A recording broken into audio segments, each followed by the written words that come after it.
Sekarang langsung kita dengarkan suara dari PKS, tarik ulur antara PKS dan Nasdem juga masih alot sepertinya sampai sekarang. Yang tadinya mau deklarasi ternyata dipending atau jangan-jangan tidak jadi sama sekali Bang Mardhani. Bismillahirrahmanirrahim, jadi insya Allah. Komunikasinya lancar, musyawarahnya makin dalam, kerangka programnya mulai jelas.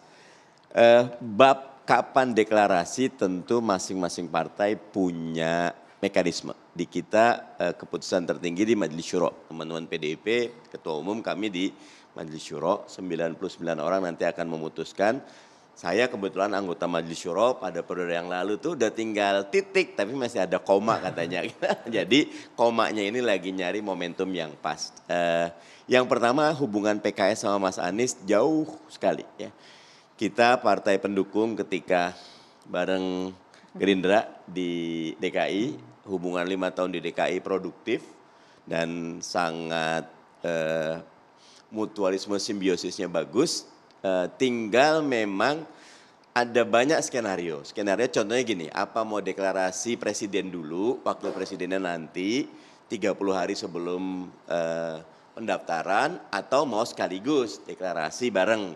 Nah itu semua termasuk yang jadi kajian dan insya Allah makin matang pertimbangan makin baik. Karena kita ingin ketika Anies maju bukan sekedar maju tapi maju untuk menang. Nah termasuk tadi kalau menurut saya kisah-kisah cerita di Aceh dan tempat-tempat lain yang quote and unquote penjegalan itu blessing in disguise. Ronaldo tuh pernah bilang, Ronaldo tuh followernya tuh dia bilang salah satu yang buat saya besar itu hater saya. Jadi saya berterima kasih ke haters gitu loh. Jadi kasus-kasus kayak gitu itu quote and unquote menguntungkan Anies dan merugikan rezim.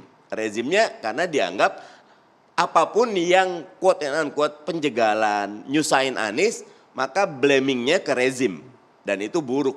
Dan karena itu makin Anies dijegal makin berkibar. Jadi posisinya memang saat ini kalau PKS ya sepertinya harmonis sekali ya dan siap kapanpun tinggal tunggu timing. Ya, timing rezim dan... yang dimaksud apa rezim? Nah, tuh Bang. Harus jelas nih Bang. Enggak rezim Perlu ini diluruskan, Bang. perlu diluruskan. Harus jelas Bang. Kami tadi nggak mau bahas itu tapi Bang Panda yang mancing bukan silakan. enggak Boleh kalau dari rezim Bang yang Panda, dimaksud ya. pemerintahan Jokowi mengganggu gitu loh. Persepsi. Atau kekuatan Nanti Jokowi. kalau ini Pangi bisa ngecek ya. Jadi gini, makin ada usaha penjegalan dan membuat Anies diganggu, maka persepsi publik itu membuat yang buat rezim. Karena oposisi Itulah cara berpikir yang terbalik.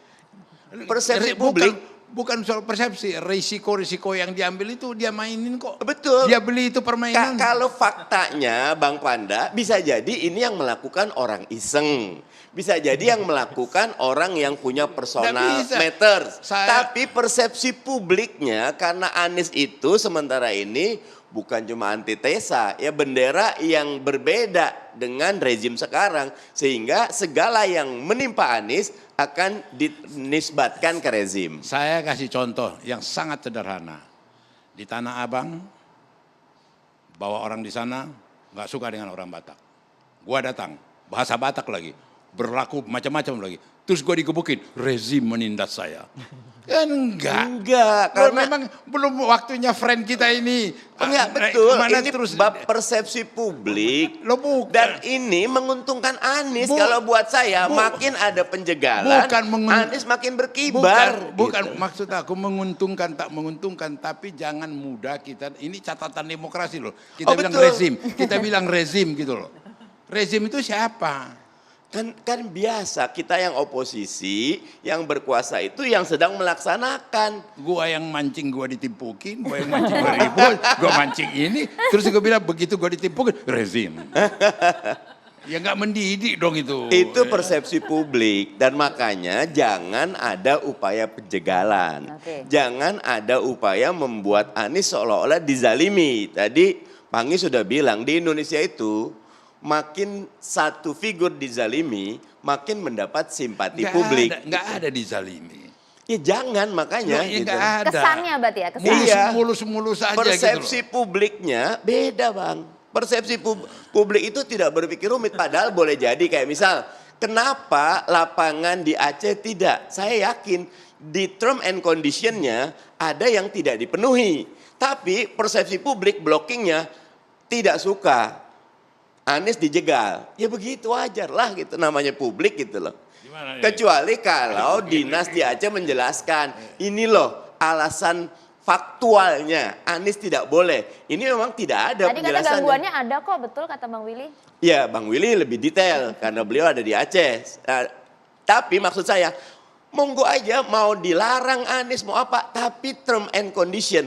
Lagi-lagi ini era demokrasi. Ini era di mana everybody is a journalist. Semua akan bisa, semua penjelasan kalau tidak ada rasionalitasnya. Termasuk nyun sewu, Bang Willy tadi. Ketika nih otokritik pakai jet, memang betul enggak tidak mengganggu Siapapun. apapun, tetapi buat perasaan publik, lo kok naik jet, lebih enak kalau saya usul, ya nggak kenapa dari Aceh ke Jakarta, nunggu itu bisa kampanye Waduh. juga ketemu orang dari Jakarta ke Padang. Waduh, kok udah nggak sepaham nih Bang.